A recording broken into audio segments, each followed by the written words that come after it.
Good afternoon, everyone, and thank you for joining me for this special webcast.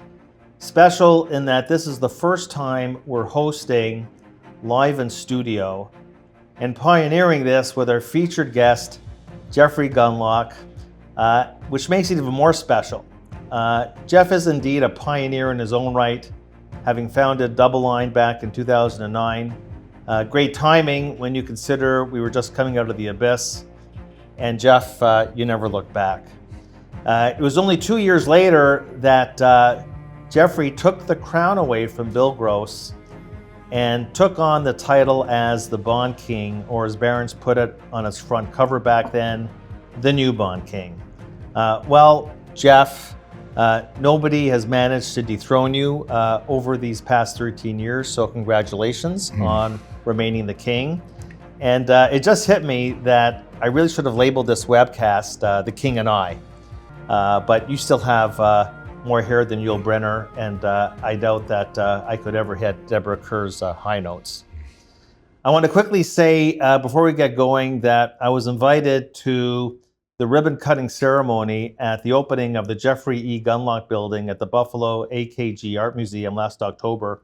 More than 30,000 square feet of space dedicated to special exhibitions and the museum's renowned collection of modern and contemporary art. I know that nobody called in today's webcast to talk about art, but let me just say that this museum in Buffalo is every bit as impressive as the MoMA, the Met, or the Guggenheim. And I want to also add that during the ceremony, Jeff Gundlach had a fireside chat with the museum's curator. And if there's one thing I took away, it's that, Jeff, you are deep, man, like really deep. Bonds are a science, but I was blown away at how well versed you are in the arts. I mean, pulling out quotes from Yeats, Hemingway, and Whitman off the top of your head. So besides being the Bond King, you were also the Renaissance man. But like I said, nobody's here to talk art or literature, but instead to find out how you are navigating the world from an investment standpoint. So let's begin by having you give us your State of the Union address on the economy, the Fed, inflation, markets, and don't shy away from politics either, and I'm sure that you won't. A quick note to everyone who is calling in live. Please feel free to submit your questions as we go. We will have a formal Q&A period towards the end of the webcast, but there's absolutely no reason to feel the need to wait until the end. So with that, Jeff, please take it away. All right. Well, the first question I seem to get when I meet with clients or with the media is, how come there's been no recession when everyone's been predicting the recession? And I say, I think it's because the M2 growth that had been so steady pre-pandemic, the trajectory of M2 was pretty constant, almost linear. And then all of a sudden, $7 trillion. Somebody told me yesterday, some new data, he says it's actually 7.2 trillion. I thought it was 6 trillion. He said it was 7.2 trillion, which might be right. But all of a sudden, M2 was off the charts. And then monetarists who look at M2 historically thought, hey, it's negative year over year after that huge bump. It started to go down gradually and then level out. Now, I guess it's rising a little bit now. But historically, M2 goes negative and you get a recession on a year-over-year basis, and that didn't happen because I think there was so much money that was sloshing around with that 7 trillion. And if you take that trajectory pre-pandemic of M2 and continue it forward to today, M2 is still, the quantity of it on an absolute basis is still a little bit above that trend. It's getting pretty close though. But I feel like the other thing that went wrong with traditional economic analysis was historically things had been, kind of repeatable. And this time with the money printing, it was very, very different. And then coupling that with the lockdown, we had this strange two-geared economy that had more legs than one would have thought, mapping over past cycles. And it started out being kind of goods buying. You know, people wanted to build out their home office for their Zoom calls or work from home. People wanted to build a barbecue deck, right? So that they could have some enjoyment at their house because you can't go to a restaurant. And that fueled a lot of durable spending. We all remember that you couldn't buy a refrigerator I actually was building out a place of mine down south, and we went to like a Lowe's or whatever it is, and there were almost no refrigerators in the whole place. The one we wanted, nope, we don't have any of those. We ended up buying one that wasn't our first choice. So all that started happening, and then once you buy the new refrigerator, you build the deck, or you build a home office, you don't have to build another home office. And so that type of spending slowed down. And that filtered through into some of the sensitive indicators that are usually good at forecasting recession, like leading economic indicators, have been negative for a long time now. I mean, they got down to recessionary levels, and they've been staying at recessionary levels for almost an unprecedented length of time. Same of ISM data. But what was different this time was there was a baton pass from manufacturing to leisure and hospitality and services, because everybody was sick of not going out to eat, being stuck at home, and they wanted to go on revenge travel. You only live once, right?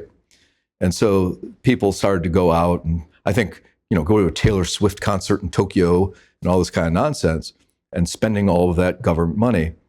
And I think what has happened is a lot of these people got to a lifestyle trajectory that was higher than it was pre-pandemic, thanks to the government money, and then chose to keep it going through borrowing. So we saw a tremendous amount of credit card issuance in terms of just the number of cards issued. We've seen a lot of credit card debt. The interest rate has gone up thanks to the Fed's hiking. So up to 23% is the average credit card debt, which is mind-blowing. It should be illegal to charge 23%, but that's the average. I'm sure there are some that are paying 30%. And they're up there, but now we're starting to see the delinquencies show up. You don't need a magnifying glass to find the delinquencies in the credit card market.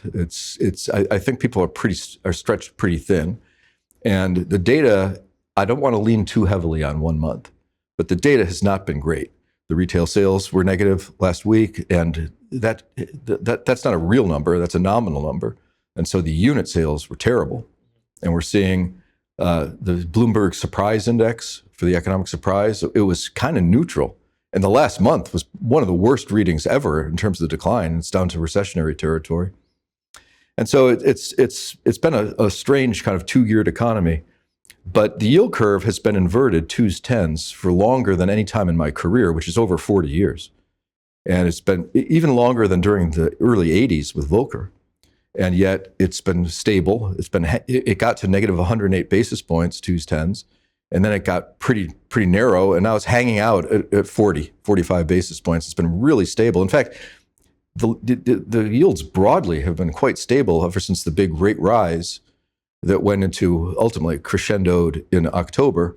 And then we've relaxed on rates down to about 480 or so on the 2-year, maybe 490 now, and 450 or so on the 10-year. But inflation has really changed, in my view. Prior to the pandemic, inflation was relatively uniform in the economy, and it was very range-bound. You'll remember that the inflation was below 2, and they were bemoaning the fact they were having trouble getting up to their 2% target. And then all the money printing came, and ironically, the Fed, with its 800 PhD economists, missed the inflation on the CPI, just like they missed the entire credit crisis. In those days, there were 700 PhD economists in 2006. I guess they thought they needed 100 more since they missed the credit crisis. But I think the biggest black eye of my career on the Fed is that nonsense of the inflation rate at 3.5% is transitory, when of course the CPI for a moment went to 9.1. And what is the inflation rate now is starting to be a really interesting question, because unlike pre-pandemic, the inflation rate is variable across the economy in a large way. The Fed laid a trap for themselves, which they probably regret, but then they laid another trap for themselves, and I'll get to both of them. The first was Jackson Hole in 2022, where they came out with super core inflation, which was parsing the baloney a little thin. I mean, it was inflation excluding food, excluding energy, and excluding shelter. That's what most people spend the majority of their income on, are food and energy and shelter. But we're going to take all those out. I wonder what's left. Maybe insurance costs, maybe clothing. That's about it. So it's not a very good measure, but the Fed decided to go there, I think, because it was supporting their narrative of inflation coming back under control. And then November 1st was a really phenomenal moment for the Fed, because out of kind of nowhere, they basically said, we're taking hikes off the table, and it's a question of when we're going to ease. And of course, the market was already rallying in front of that. It started rallying in about the second or third week of October. I suspect maybe Goldman Sachs got the memo before the Fed meeting on the hikes off the table and the easings are coming. And so we had an everything rally. And as in every time there's an everything rally, it starts out with the blue chips. The good stuff rallies first. So you have the S&P 500 went up. You saw investment grade bonds going up, and many of the other things that were really kind of off the index, off the run sectors, like commercial mortgage-backed securities or asset-backed securities or even residential mortgage-backed securities or bank loans, they languished a little bit and lagged. And then something really weird happened, and that is in the month of December, the everything rally went to everything. I'll remember as one of the more memorable moments of having discussions with my team, the CMBS guys, they said, it's the weirdest thing. These kind of down the capital structure stuff, some of the riskier things, they didn't move from October until the middle of December.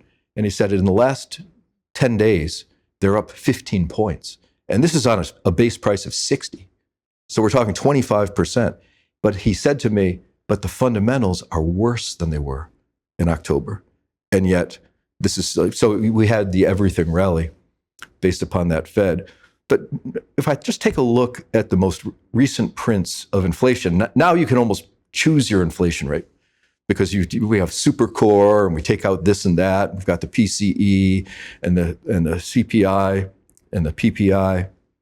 And in the Fed meeting November 1st, I think the basis for that rhetorical pivot was they decided to go to arbitrary time windows that had become popular in the financial press and on the TV, where they said, well, we're looking at 3 months inflation annualized, and it's 2%. And we're looking at 6-month inflation annualized, and it's also close to 2%.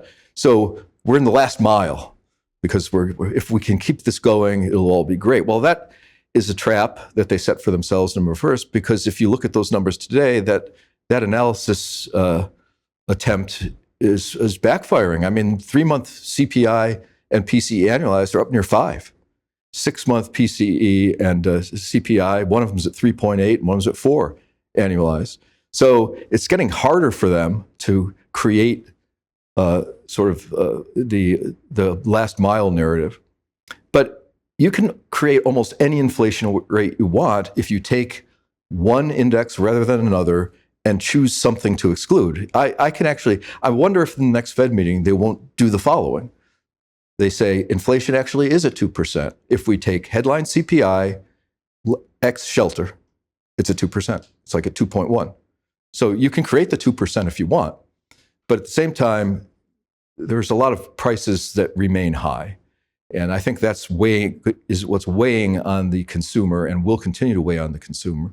Because just like M2 did decline in 2022 or so, suggesting a recession maybe in 2023, it didn't happen. Well, same thing's true of prices. They're high. They've gone up a lot. And they're not going down. I mean, I don't see any prices going down. I see them going up less.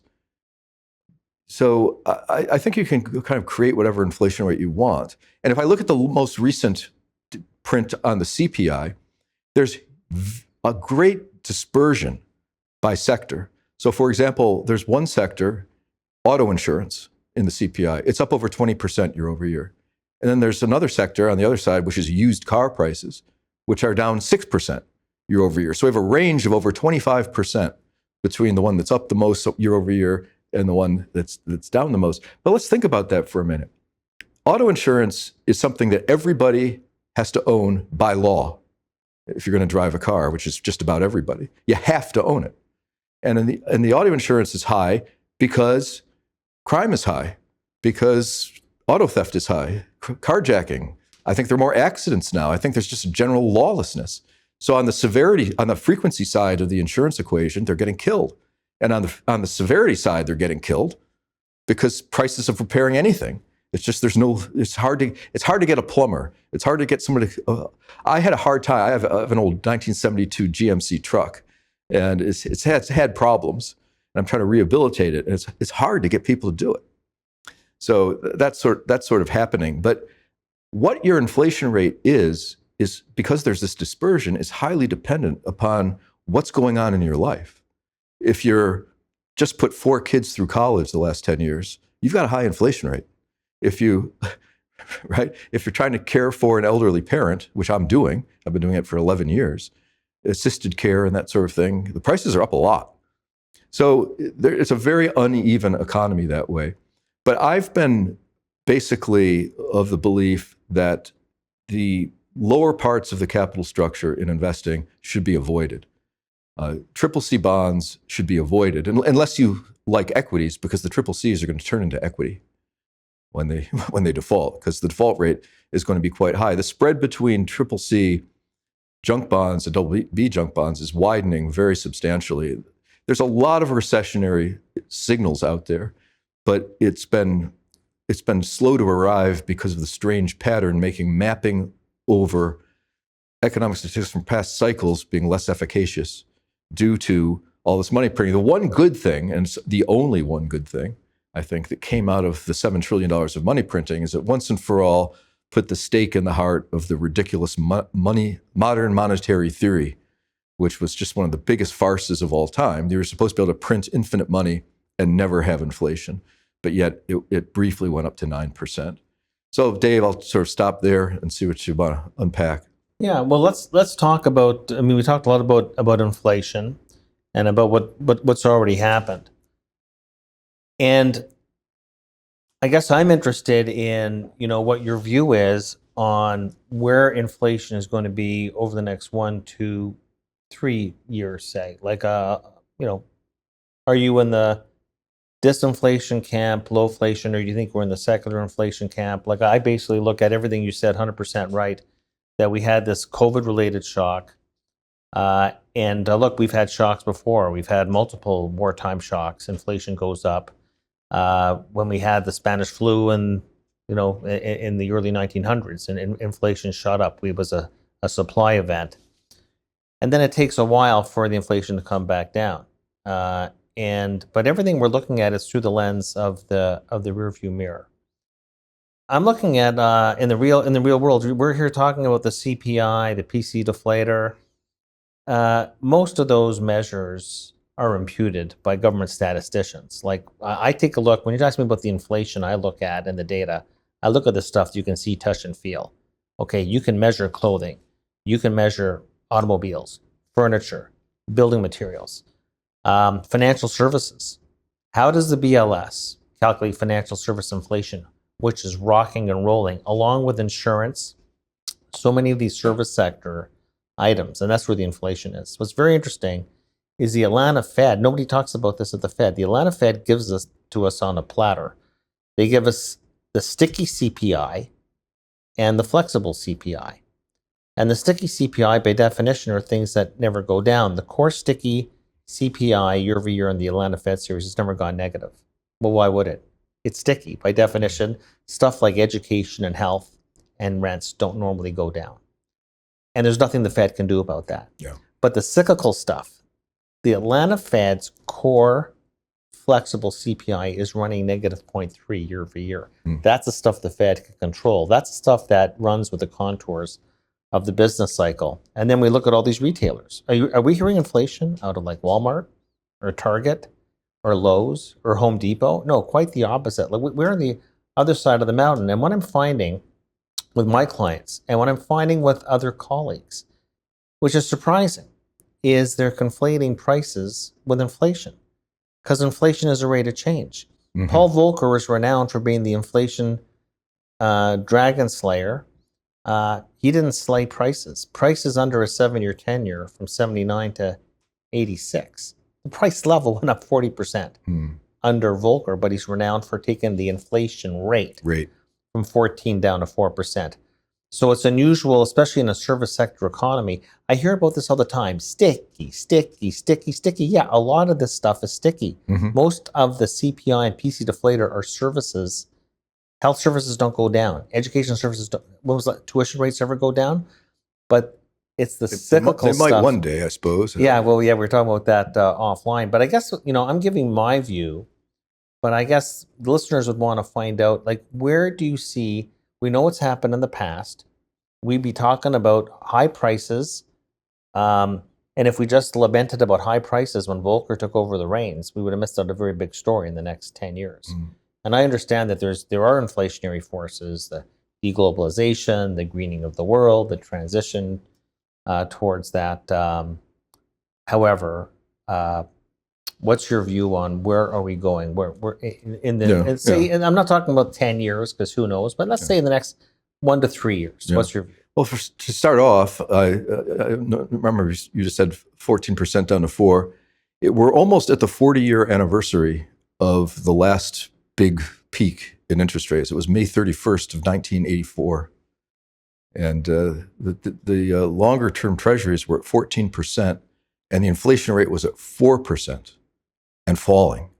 And people were still afraid of bonds. They passed on a 10% real interest rate that turned into more than a 10% real interest rate. And that was the turning point for yields declining.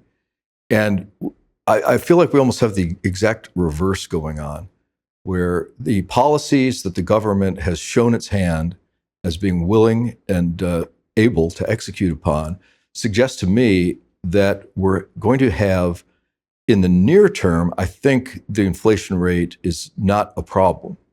I feel like that there's more of a recessionary feel than an inflationary feel. But my fear is that the Federal Reserve will go back to their old tricks. And I think Jay Powell even said so kind of off the cuff in one of the press conferences a couple of Fed meetings ago.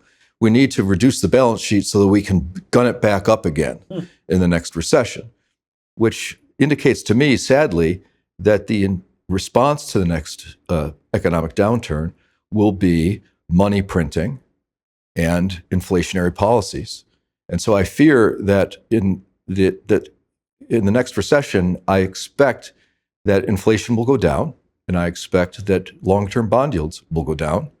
But then I think everyone's going to get caught because they're going to print money, and they're going to gun the balance sheet again, and they're going to cause inflation again. And I think they're stuck with this because the interest expense problem is getting very real. Interest rates, Japan has more debt as a percent of GDP in the United States, but their interest rates are nearly zero. So they don't have a problem. Our debt is very large as a percentage of GDP and on an absolute basis, and yet our rates are up 500 basis points. We have trillions and trillions of dollars of treasury bonds that are maturing. In this calendar year and the next 2 calendar years are 17 trillion. And many of them have coupons of 50 basis points or 25 basis points. 10-year treasuries at 1 basis point, at 1% rather.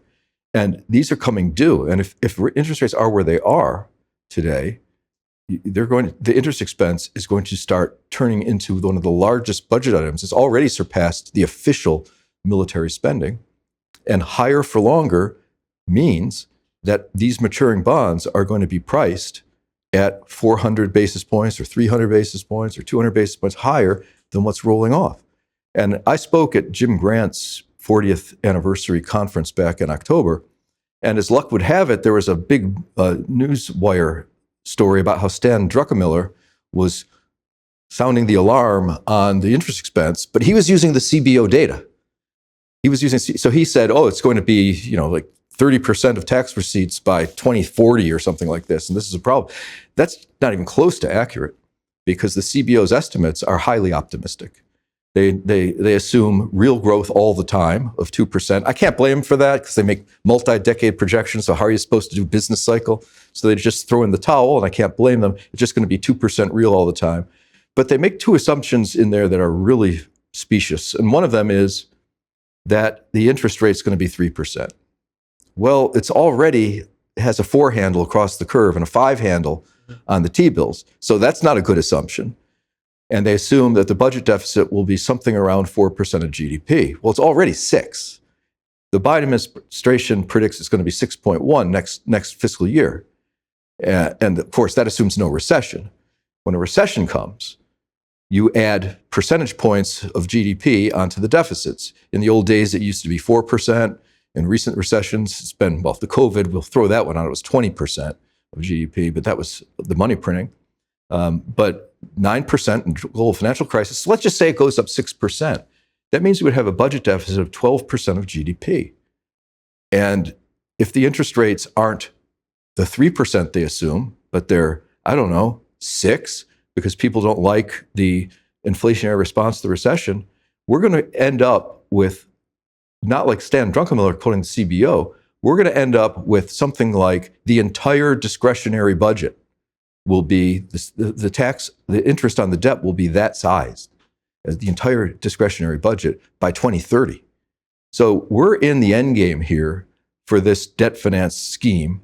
And I believe that the way to fix all of this will make it so that we're in a better world going forward, maybe in the 2030s, because we're not going to be able to borrow anymore.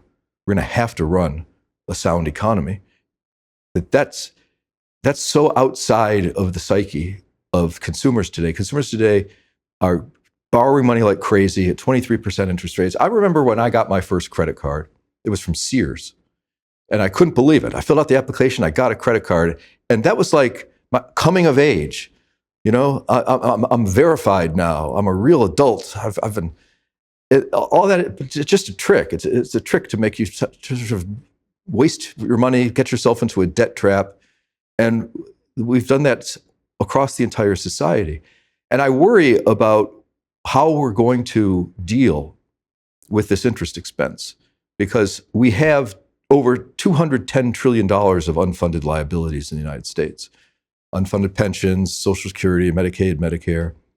And the trustees of Social Security, using CBO estimates, say Social Security runs out of money by 2034. There's another report that says 2032, but it assumes no recession. So they're going to run out of money in the 2020s if there's a recession, which I certainly believe there will be by 2030. And the Medicaid, Medicare trustees say they're out of money in 2030, no recession.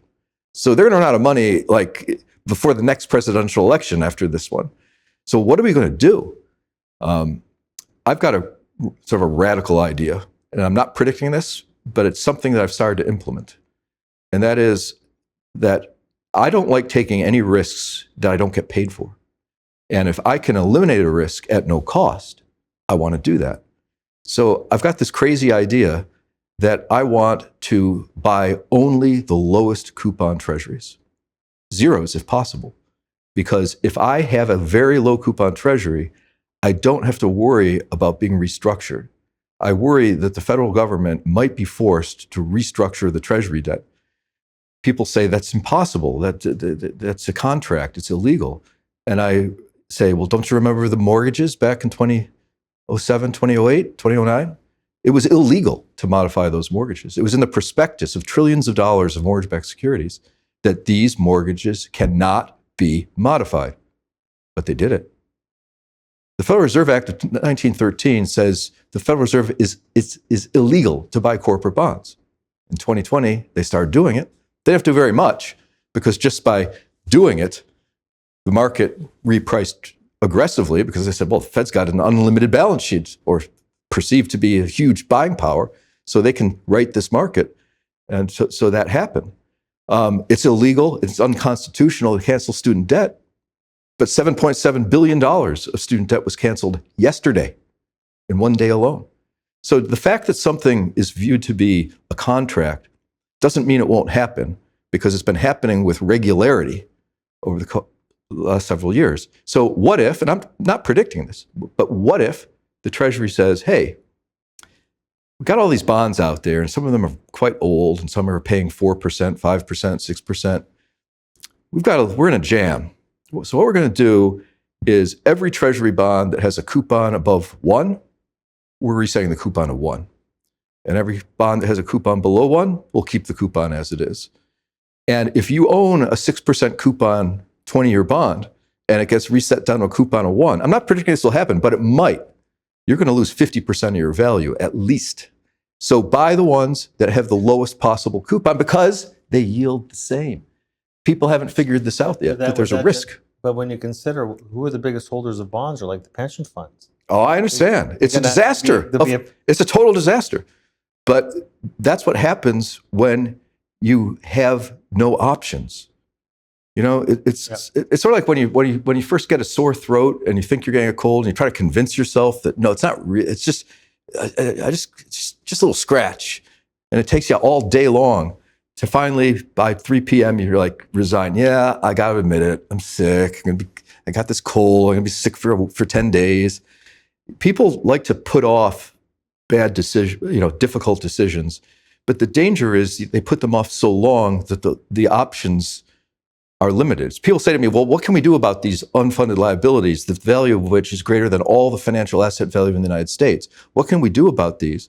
And I say, you can get somebody smart in Silicon Valley to create a time machine, and we can go back in time to 1982, and we'll start over, and we won't do this again. It's like when I used to take taxis, when I would travel to cities, the taxi drivers, if they say, well, what business are you in? Investment guy. Well, I want to retire in 8 years, and I've got $3,000 in savings. What can I do to get to I can fund my retirement in 6 years? And I get a time machine because it's too late. And unfortunately, I think that the scheme that we've used, which has gotten more extreme with every recession, basically, it's a dead end. And it means running a negative interest rate and causing inflation is in a response to the next recession. And that's why I think the dollar is going to go down in the next recession, not up. My entire investment thesis for the last couple of years, and it's been working quite well, is fundamentally around this dealing with the idea that what we think we know from the 40 years into 2021, 2022 is informed by falling secular interest rates. Junk bonds didn't default. They would refinance. The spread might have been wider, but yields fall during recessions, and junk bonds, shaky companies, instead of defaulting, they could refinance and buy some. Those are callable bonds, unlike treasuries. So it's Well, I'm just saying that they never matured. So with interest rates where they are now, junk bonds were issued at coupons of 3.5% in 2021. Those will never be refinanceable. So those companies, if they run on hard times, they're going to have to default. So I believe in rising interest rates, default rates will be higher than what we've experienced. Now, counteracting that is there are some good things about the junk bond market. It's more secured than it used to be. It used to be largely unsecured, and there's more secured sections of it. CFOs are pretty smart. They pushed out maturities. We don't have a maturity wall coming this year, not really next year. So that's good. But at the same time, we've got this bank loan market, which is very diversified. And what I mean by that is the CCC bank loan market looks like a disaster to me because these companies are borrowing at a very high rate. They started out at 4, and some of these companies are at 10. What about the private debt market? I'm so glad you said that. I say this, every talk that I've given in the last 18 months, private credit comes up. It's usually the first question from the audience. I just did an event at CIBC. First question was private credit. Was Gerard Cassidy there? Because he was on my webcast last month. I don't know. Yeah, he's their financial analyst. Like the guy's one of the best in the business, and he thinks the bubble is not with the banks. The bubble is with private credit. Oh, I think that's right. In fact, private credit it's had a good run for a couple of years, and it's now the run has been so good that it's inferior to public credit. My head of my leverage finance team, Robert Cohen, did a great presentation for our clients a couple of weeks ago, where he went through a comparison of the public debt market and the private debt market, and there is no factor on which private credit looks better than public credit at the present moment. It's riskier. It doesn't have the same reward. So it's the absolute worst. It's the anti-Bud Light. It tastes lousy. More filling. And that's probably the greatest risk. That's where you get to a pension fund crisis. Well, right? let me go. This is a topic that I've been talking a lot about this week. Private credit is always a boom when public credit is unjustifiably expensive. And I put that as the year-end 2021. Year-end 2021, anybody with a brain knew that inflation was not going to be transitory and it was going to go up well above that 2% number. And bond yields in treasuries were at 1 or lower. That's a horrible investment. It's not even an investment. It's just a thing that you own because you're too dumb to sell it. And obviously the inflation rate went way, way up over that time period. And the Fed called it transitory and all that. But if you know that interest rates are going up, you don't want bonds. You don't want public bond credit. And if you know interest rates are going up and the PE on the S&P 500 at the end of 2021 is 25, you don't want equities because the discount function is going to crush you. And that's exactly what happened. So what do people do when they don't like the outlook or the valuation of the stuff they think they know how to analyze and evaluate? Well, what they do is they say, I don't want bonds. I don't want the S&P 500. So what am I going to invest in? And they say, oh, I know. There's a SPAC thing. It's like this blind pool. I have no idea what they're going to do. Or I can put it into a locked up private credit fund and just say, here, just let me know what the result is down the line. And I'm all locked up. And of course, private credit's always sold on the scam of Sharpe ratio because it's not marked to market properly. When stocks go down 50%, the private equity goes down 20 just because they're not marking it. So when it goes back up to where it started, the stocks show, more than double the volatility of the private credit, but it's just a scam because they're just not marking it to market. So you're just fooling yourself. So when people find themselves not liking traditional bonds or the S&P 500, they say, I'm willing to go into your SPAC. I'm willing to fund your drawdown, locked up private credit fund under one condition. You don't tell me what you're doing. Because if you tell me what you're doing, I'm going to get scared because I'll be able to because there's nothing inherently cheap about the private credit. It might have been cheaper than public credit. I think it was back then, and it's had a really big run. But I saw a Newswire story this month that really opened my eyes a lot, and that was Harvard University, with its $50 or $60 billion investment endowment portfolio, which should be taxed, by the way. All these endowments should be taxed. They $50 or $60 billion. They couldn't pay the bills. They couldn't pay the maintenance, the lights on, the salaries, because they're so illiquid. They're so locked up in all this stuff. They had to go to the market and try to borrow $2 billion to fund ongoing operations. And the market wouldn't accept it. They were only able to get about 1.4 billion done, but that's still a lot. And they're not alone. This is one of these environments where because people didn't like the analysis outcome of the stuff they understood 2.5 years ago, they went into the stuff that's locked up and illiquid, hoping that would solve their actuarial targets. And I have a feeling that Harvard is not alone. I mean, there's never one cockroach, and I have talked with so many clients and so many high net worth investors that are very illiquid in their basic portfolios. And I think the theme of this moment is that you need to be getting liquid because there will be opportunities. A recession is going to come. Whether it's going to come this year, I think so, but I don't know. And there's certainly many indicators that support that, but the mapping with all of the volatility on the money printing and everything I've already addressed, that volatility has been difficult to predict, and the mapping hasn't really been traditional. But I think that's going to happen, and that's when you want to buy the illiquid stuff, when it's down. I remember in 2008, I had distressed funds going on in the bombed out residential mortgage market.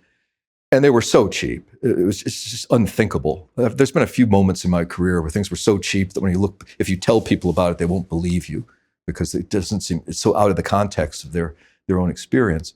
But I had a presentation that I could prove to people, and I mean prove, that a certain mix of prime credit rating mortgage-backed securities that were trading at 45 cents on the dollar with fixed coupons of 6, that these securities, the worst possible case was a 24% IRR. for a number of years. That's the worst case, assuming massive defaults, worse than actually happened, horrible recovery rates, 24%. And I met with the Stanford University endowment. And the fellow there, I went through it and he said, I can't argue with your logic. You're right. It looks like 24% is the floor. It ended up being more like 35% IRR when the outcome happened. But he said that the problem is I have no money. I said, what? It's a huge endowment, right? He says, we're no money. We're actually defaulting on the commitments that are being drawn down because every lockup fund was drawing down capital because everything was cheap in 2008, 2009. He says, I can't. I said, well, just 10 million. Put 10 million. He says, I don't have $10 million. I have no money. And we saw people who were committed to private credit funds in 2008. They hadn't even funded them. They called the capital and they didn't have it. And so they sold their commitments at 30, 40, 50% discounts. That's what happens when Jim Grant wrote the book, The Problem with Prosperity. And that was actually about pre-credit crisis. And he turned out to be quite right about that. But I think there's problems with any kind of political economic system that's not fundamentally sound. And borrowing your way to prosperity never works. And yet the mantra of our society, and I would say the developed world, is debt is just fine. It just doesn't matter. And we're at the point where we're in the last mile of one thing. We're in the last mile of this debt-fueled situation. There's the saying in basketball, when you sink a three-pointer, nothing but net. And I say this economy is nothing but debt. Let's get back to markets for a second. You mentioned high yield before, and you seem to be, I'm not going to say sanguine, but okay with the high yield market. Spreads are very, very tight. Yeah, they're like they've only been this tight twice before, in 2000, 2007. They got as low as 250 in the old days, but 300 is a very tight spread. We got down to about 290, but we also have the context. Whenever something's expensive, you look for the context of why people say it's not really expensive. So a high yield at 300 over is not expensive. You know why? The rap on Wall Street is, well, it's not the spread that matters, it's the absolute yield. People, the fact that the yield is 7.5, that meets people's goals. And so they're not looking at the spread, they're looking at the yield. It's like saying in the equity market, it's like saying I'm looking at the price, I'm not looking at earnings. Right. So it's the spread is just telling you what's the risk premium. Whenever you're in a market where people are doing things, I remember one of the poorest trades I ever made. It was a completely complacent market. Everything was expensive. And there was this credit security. It was in the mortgage market. And it was mediocre. I mean, it was mediocre. And we had a lot of money and we needed to get invested. And I ended up buying a piece of the security. And as I was writing the ticket, I thought, there's a better chance than most of the things that I do that this isn't going to work out. And it was because it was callable and it was priced to call and it had extension risk. But there was so much complacency, there was this need for yield. And I knew that it was never going to go up because it was callable, and rates rose and it went down to like 88. So it just had a horrible risk return profile. And I promised myself after that experience that I would never again do a trade without saying to myself, if this goes wrong, when this goes wrong, how am I going to explain it to the client? Why did I do it? What was my risk reward? How was it favorable? And that's true of every portfolio and every strategy. I've expanded that out. The idea being, one of the things in the investment industry that one has to come to terms with is you've got to acknowledge that you're going to be wrong. Hopefully you're right more than you're wrong, but you're going to be wrong. Most people in the investment business are wrong more than they're right. And that they fade away. And then people that are good are wrong about 40% of the time. You actually get a good record going over time with that. I'm wrong about 30% of the time, which is one of the lower, but it's still a lot. I mean, I've been in the business over 40 years. I've been wrong more than 12 years. So Thank God they weren't in a row. That's all I can say. But you're going to be wrong. And so the thing is, don't build your investment strategy about going all in on your highest conviction idea. Because even if it's your highest conviction idea, you're going to be wrong. So what you have to do is make sure that you can, if you analyze your portfolio, assuming I'm going to be wrong, make sure that you don't go out of business. Make sure you survive. No fatal mistakes. You're going to make mistakes, just not fatal mistakes. And that's really important. And that's why I'm around so long. You say, about the Bond King stuff and all that. I'm the only one left. I mean, I'm Uncas. I'm the last of the Mohicans in James Fenimore Cooper's book, Uncas, last of the Mohicans. All the people that were significant in the business when I started and for the first 10 years of my career, they're all gone. They're all fired or retired or did a Janus unconstrained bond fund and blew themselves up. And so one guy that worked for me who was kind of a character, he said something really funny. He would go out and visit clients. And he went to one, and he said this one guy he met with for about 15 years. And finally, the guy after 15 years says, well, you can't be that bad. You're still around. The investment business is a game of survival. It's not a game of dominance. It's a game of survival, no fatal errors. And I think most people don't really understand that. The journalists are such amateurs that they'd say to me, well, you said bond yields, the long bond was going to drop by 150 basis points, and it did. So why didn't you own anything other than the long bond? Why did you own, you should have owned nothing but the long bond. And I say, if I did that, I'd last about 2 years in this business. If I'm going to go all in on my high, they don't understand. The way you analyze, risk management is not about going all in on your highest conviction idea. It's about second guessing yourself and saying, when this goes wrong, will I be able to explain it and survive? And that's why I'm still here. It's about risk management. That's why it's called double line. And yeah, I've learned two things in this business. I've been in the business probably as long as you've been. They don't put all your eggs in one basket, and there's no such thing as a sure thing.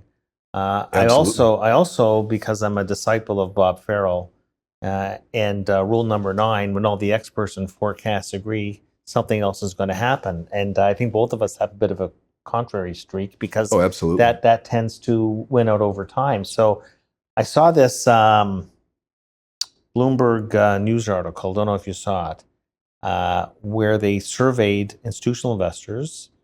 59% believe the top tail risk is an inflation resurgence, but not for the reasons you cited. Because I think what you're saying, I think that will happen because of policy. But the thing is that there's the horse in the cart. You're saying we're going to get that because we're going to have a deflationary event. Yes. So, so I'm not trying to go to chapter 5 of the book when I want to focus on chapters 1 and 2.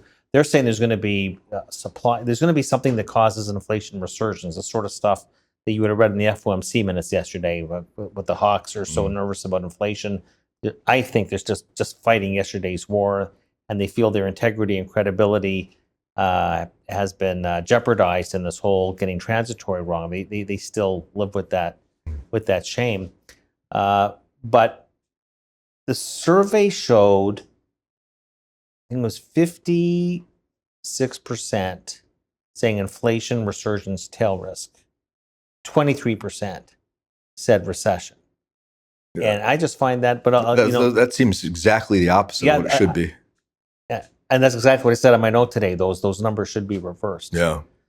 So against that backdrop, so you mentioned, I like long dated zeros because I have a certain disinflation view. I know people push back against that. I'll tell you, I gave a presentation for a client the other night, and this person was an engineer, was not an economist.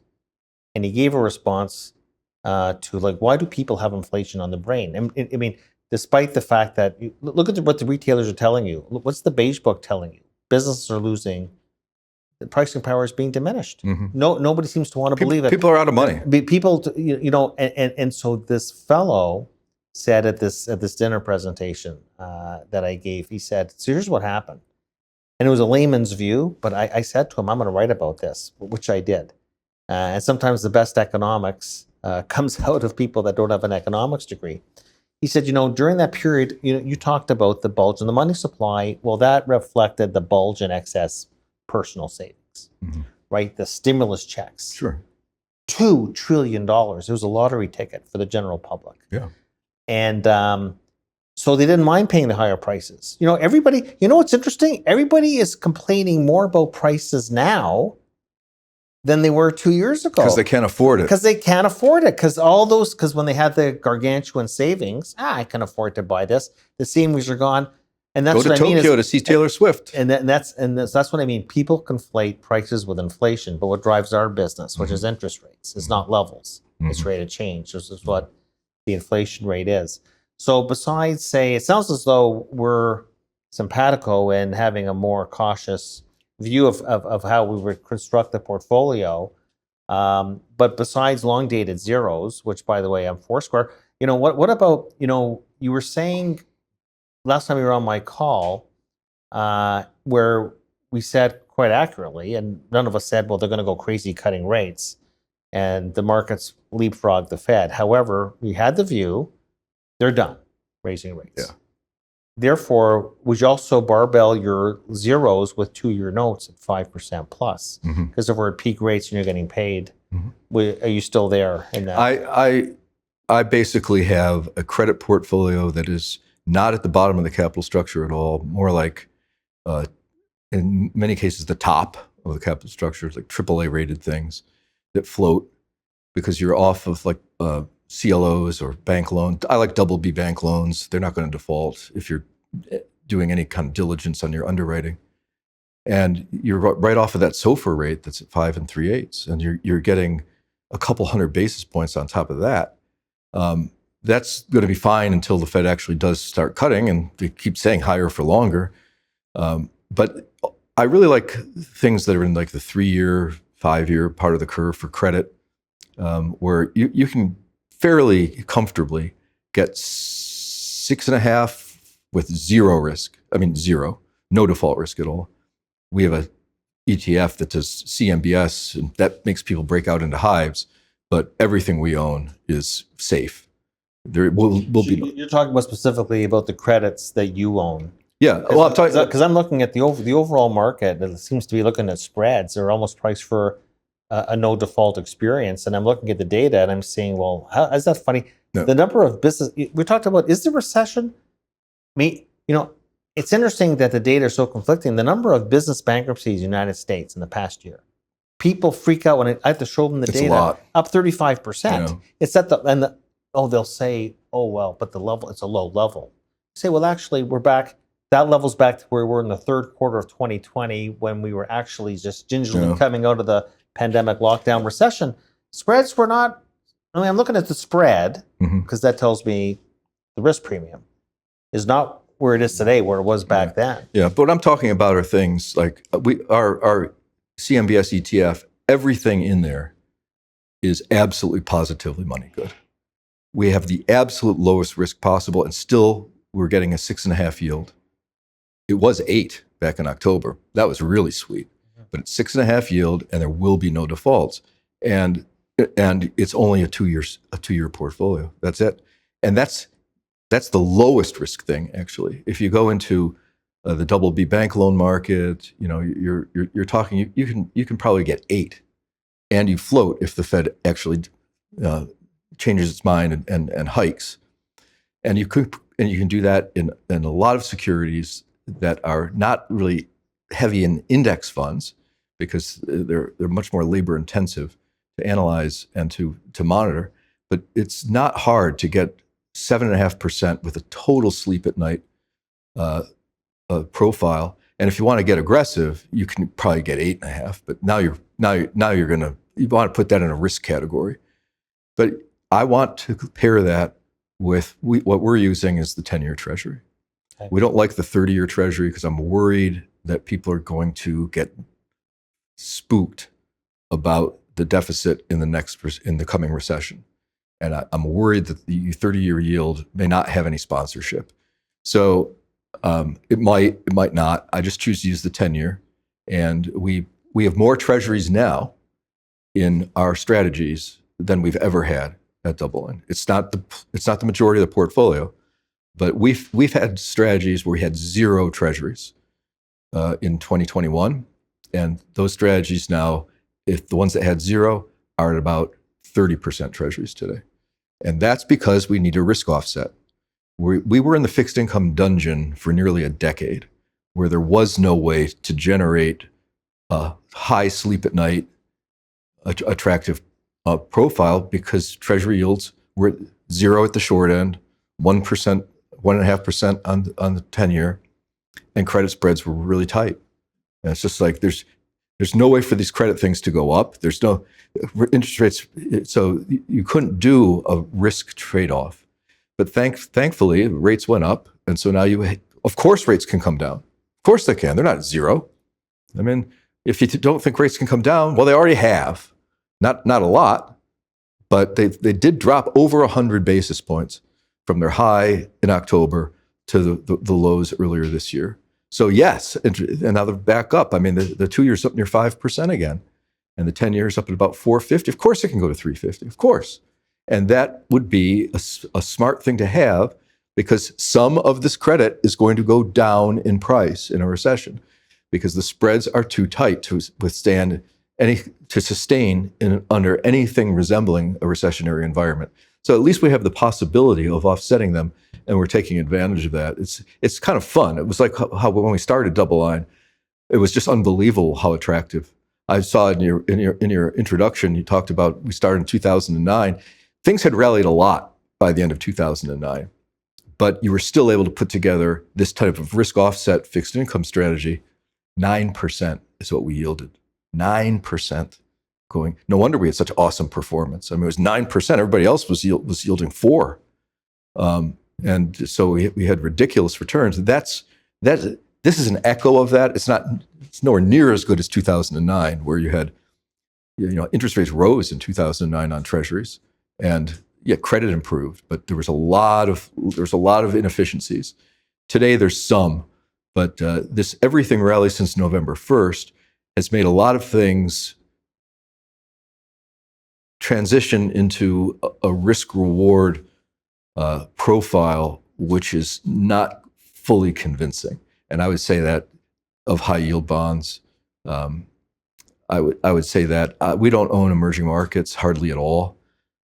Basically, we're waiting for the dollar to start weakening to buy emerging markets, and we own some emerging markets and bonds, but we're very, very high credit. I'm wondering what your view is on. I'll tell you what I think the big tail risk is, and it's not inflation, probably recession environment. I am worried about leverage in the system. No. Period. It's not just the government. I'm looking at charts, for example, for the S&P 500. I'm looking at interest coverage. It's the same picture as the government. Of course. The government has taxing power. The government's not going to default. I guess you could say quasi, but then Uncle Sam's not going to default. It has taxing power, and it has an army. Companies don't have that. No. And I'm looking at default rates are starting to go up. And in the household sector, because that's 70% of GDP. How is it? Like you talked about 23% interest rates on a 1.3 trillion stock of credit cards. The average American household today has 4 credit cards. Yeah. It's unprecedented. And so this was just like layering on top of the excess savings, put on more leverage on top of that. But now you're seeing credit card delinquency rates, and that's, I'm not going to... They're going up noticeably. It's a 1.3, it's the same size of a market as subprime mortgages was back in the late 2000s. Yeah. And the unemployment rate's below 4%, and credit card delinquencies are back to where they were 13 years ago, and the unemployment rate was over 8%. I think you're seeing it at auto loans. So, at what point, then, up until recently, looking at some of these, consumer-oriented banks and consumer lenders, and I'm looking at their stock prices thinking, like, nobody seems to be thinking like we're going through a default cycle. The one thing I want to ask you about, because you're also a mortgage market expert. Mm-hmm. So the other day we got the Mortgage Banker Association, the weekly data.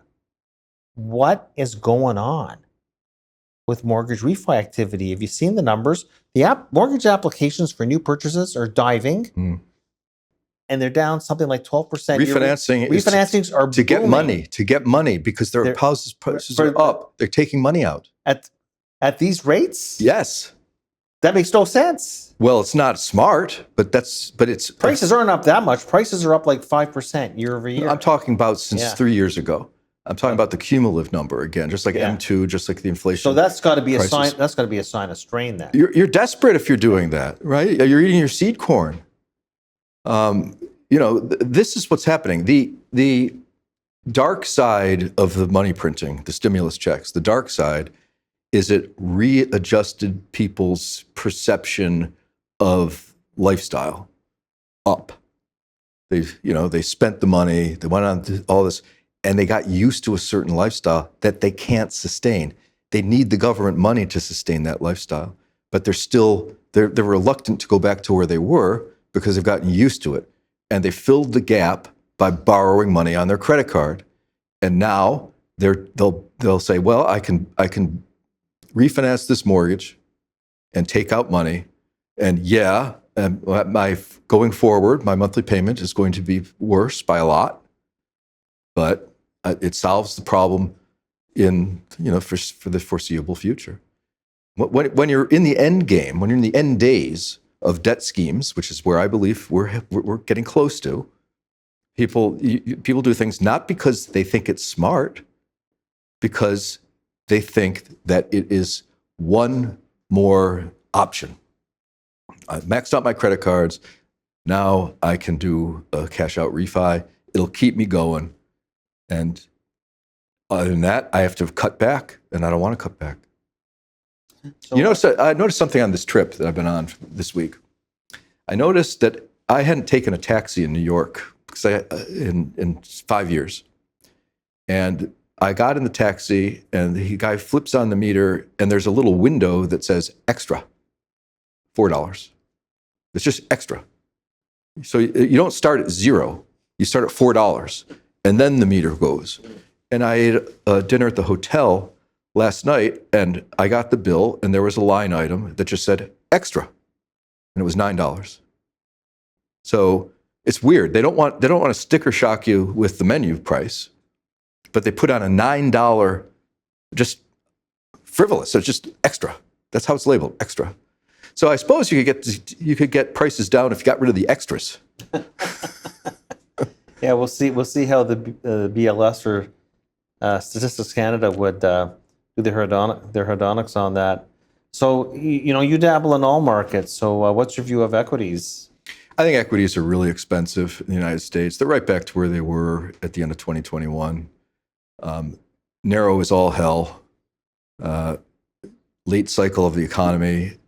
I really don't. I would not buy an index fund in equities for sure, because you're basically buying 7 stocks, and they're very expensive. They're making a lot of money, some of them. I acknowledge that, but they look expensive. And when I buy stocks anyway, I think long term. I'm looking for themes. So Dave, I've been bullish on the Indian stock market as a long term hold. It's probably not a bad time to buy it. It hasn't done much this year. Because the demographics are so strong. They're beneficiary for the supply chain being moved away from China. And I feel the same about Mexico. So those I'm totally comfortable with, because I feel comfortable with the long-term story. The long-term story for the U.S. is very uncertain to me, and the valuation is just awful, in my opinion. So I just don't like it. And relative to, I would rather own a risky closed-end bond fund where you can probably get, even factoring in losses, you can probably get 10%. And if you wait until October, November, there's a seasonality to closed-end funds. People sell them at the end of the year for tax strategy purposes. And they always, and I mean, without exception that I can think of in my career, they always get cheap late in the fall. And so you generally have quite a good experience going forward. But even if that didn't happen, you're getting cash flow. The big problem with the inverted yield curve lasting for so long, though, is, and this affects closed-end funds, hedge funds, corporations, small businesses, is the inverted yield curve is a problem if you're leveraged. It's a really big problem. Maybe if you wanted to get 5% from the U.S. fixed income market in the fall of 2021, the only way to do it by regular way securities was to buy JNK, the junk bond ETF, and leverage it 50% because it yielded 3.5%, if you can believe it, 3.5%. And you leveraged it, and borrowing costs were probably about 1.5% for that leverage. You got maybe 5% or so. If you put that trade on, you're out of business today, because the junk bonds, while the spreads are tight, the prices are down, and your leverage is crushing you because you're still getting paid that 350 coupon, and your borrowing cost today is probably 6.5.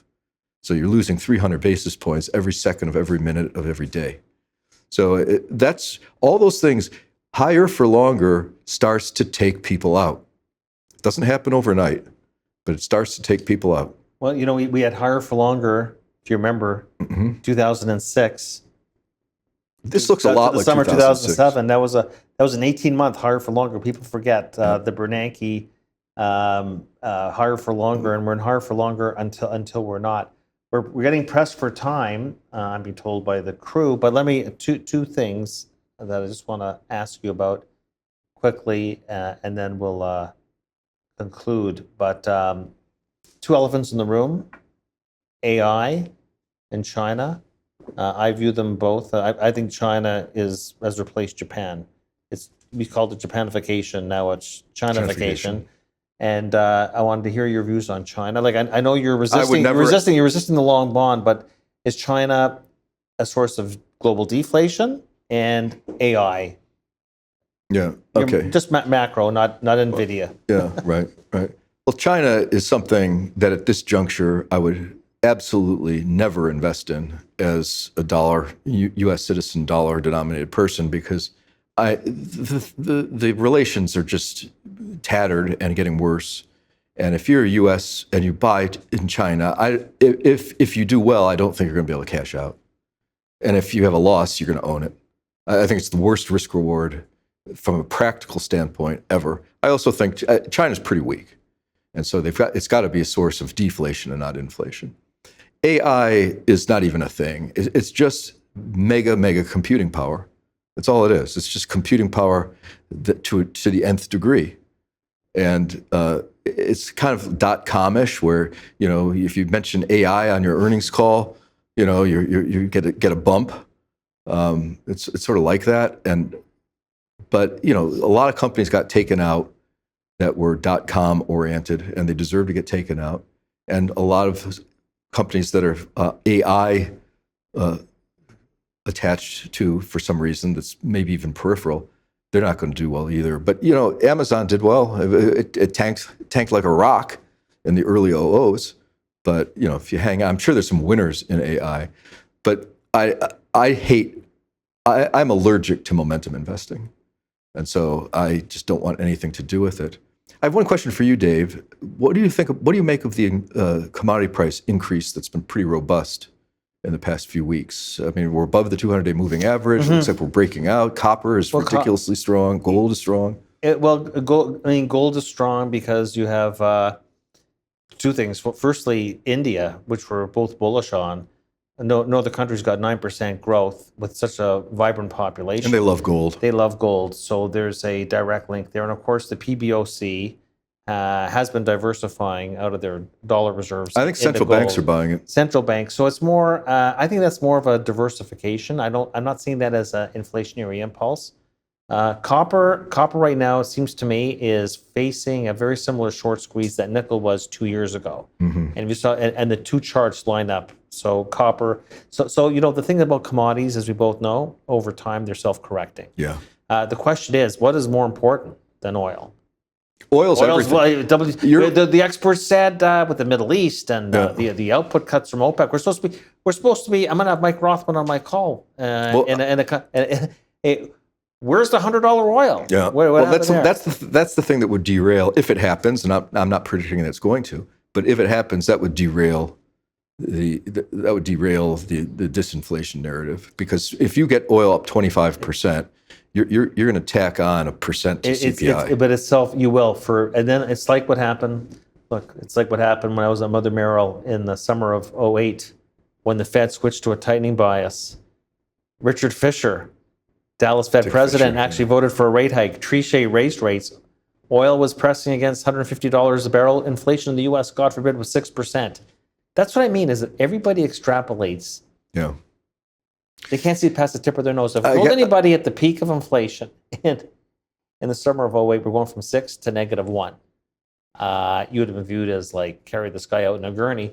However, oil's self-correcting. All these commodities are self-correcting because it leads to demand destruction. So, but between here, remember oil. What between did oil here do? and the self-correcting lies the valley, and the people saying, look at this, the inflation rate's at 4.5." Here's the thing, though. The most important thing, I think, for the Fed, and for I think you and I, sort of like maybe I'm the bond jester, you're the bond king.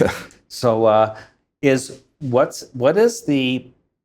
I mean, this is where I smelt a rat, even in the summer of 08, is there was no sign of any spillover from the oil shock to core. That's why you look at the core. You want to see, is it filtering through the price system? Is there second round knock-on effects? Guess what? Look what's happening with airline fares. They've been going down. A lot of the stuff from when oil... That's because the doors are falling off.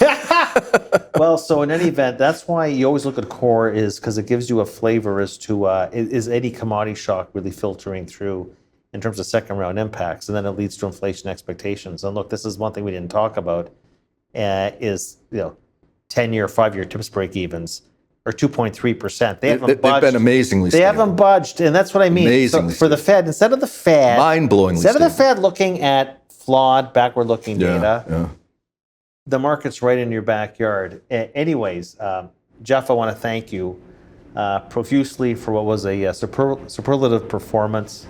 To no one's surprise, certainly not mine. Or I'm thinking that maybe you should be thanking me because the trip to Toronto must have been a cheap one when you consider the 35% discount you get with the beleaguered loonie. Yeah, things do seem cheap. The Canadian dollar is gonna make up for the $9 surcharge at the hotel last night at dinner. Before we wrap up, I also want to quickly thank our audience. I want to thank all of you for tuning in. If you enjoyed this webcast, and if you're interested in learning more about Rosenberg research or accessing other past webcasts, of which, Jeffrey, you have frequented, please send us an email at information@rosenbergresearch.com. With that, I'll just finish off by saying, Jeff, I want to wish you continued success with your business, as well as the museum, which I loved. And most important of all, go Bills, go. They're talking Super Bowl in Orchard Park.